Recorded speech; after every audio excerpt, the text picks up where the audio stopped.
In this video, I'm going to share 5 tips for hosting a stand-up comedy show when you're just getting started. We'll cover how to introduce a comedian, how to handle the microphone, thanking the performers when they're done, engaging the audience, and finding a balance between the different tasks that you have as a host.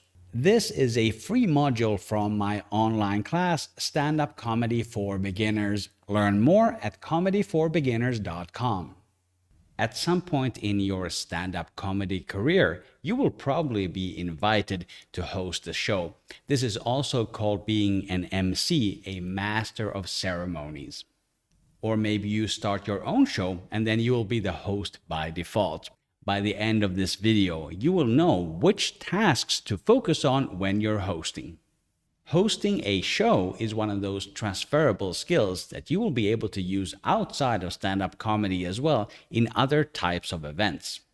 Hosting a show has 3 main buckets of tasks. The first one is keeping the show running. This includes bringing on and off comedians and handling the microphone. Number 2 is creating a connection with the audience to make sure that they feel welcome. And number 3 is being funny yourself. These 3 tasks are in the order of importance. You can be a great host even if you're not the funniest person, so long as you keep the show on track and make the audience feel good. In the first bucket, we have the more mechanical aspects of hosting, like actually starting the show and welcoming the audience.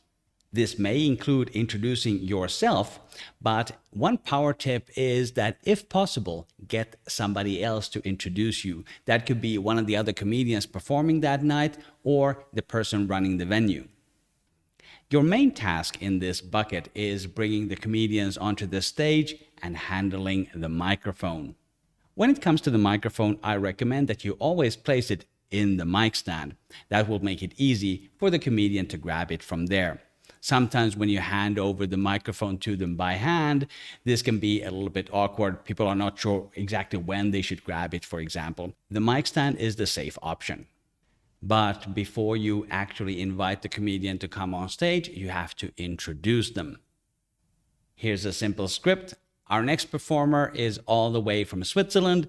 Please put your hands together and help me welcome to the stage, John Smith. The reason why you want to say the name last is that oftentimes when the audience hears the name of the performer, that's when they start their applause. But be careful not to start the applause too early. Something that you often hear in comedy clubs is an introduction like this. Please get those applause started now for our next performer, John Smith. Here you are actively encouraging the audience to start clapping while you're still talking. This is not a good idea. It's better to ask them to welcome the person on stage and they will start clapping when you say their name. When the comedian has finished, sometimes they will by themselves place the microphone back in the mic stand. If they just hand the microphone to you, then it's your job to put it back in the mic stand so that you can get ready for the next performer. But before you introduce the next performer, it's time to thank the performer who was just there. Here's my recommendation. Say something like, "Give it up one more time for John Smith," and ask for a second round of applause for the performer. This is a nice way to reset the stage and give you a little bit of time to fiddle around with the microphone, and it also shows extra appreciation for the performer. When you thank them like this, you are also repeating their name. And this is important because the audience may not remember who that was from your introduction. And in any case, it's only now that they've actually gotten some value from the performer that they will care who that person is. This is also a great opportunity to mention the social media presence of the performer. They will appreciate the fact that they can gain some new followers, and the audience will also appreciate it because it makes it easier for them to find them.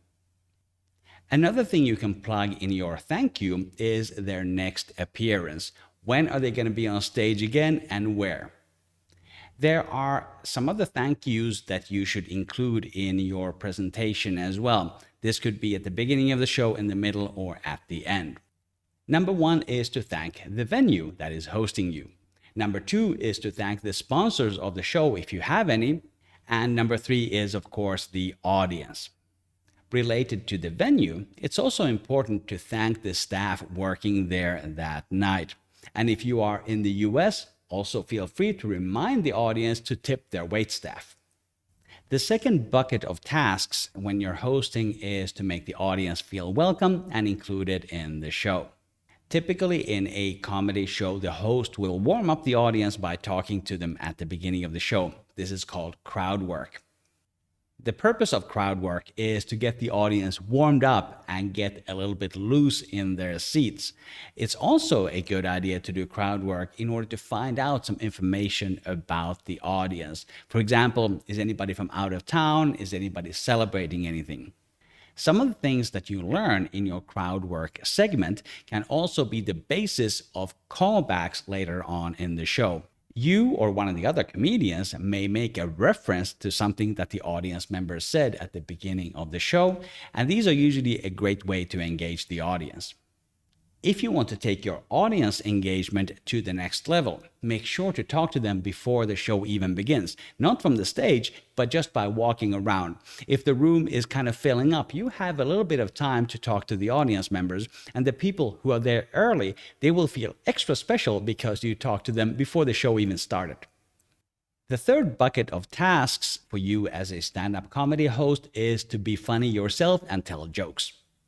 Usually there is a specific spot in the program where you can do your own material. When you're hosting, this might be a good opportunity for you to try some new material that you haven't really worked on because it's a lower pressure environment. You're just the host. You don't have to be so funny, so you can actually take risks with some of your jokes. Of course, you can also do your tried and tested material. And this can be a good strategy, especially if the previous performer did not do so well, for you to inject a little bit of energy by doing those jokes that always work.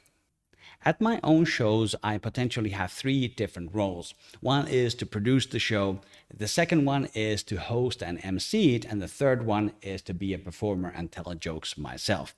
For me, I usually find it easier if I'm concentrating on only 2 of these tasks. For example, if I am producing the show and hosting the show, then I don't really tell that many jokes because it is much easier for me to concentrate on the production and the hosting. Likewise, sometimes when I'm producing a show, I have somebody else MC it. Then I can concentrate on the production side and also am performing on the lineup. The main lesson I've learned from this is that it's better to focus and not try to do everything at the same time.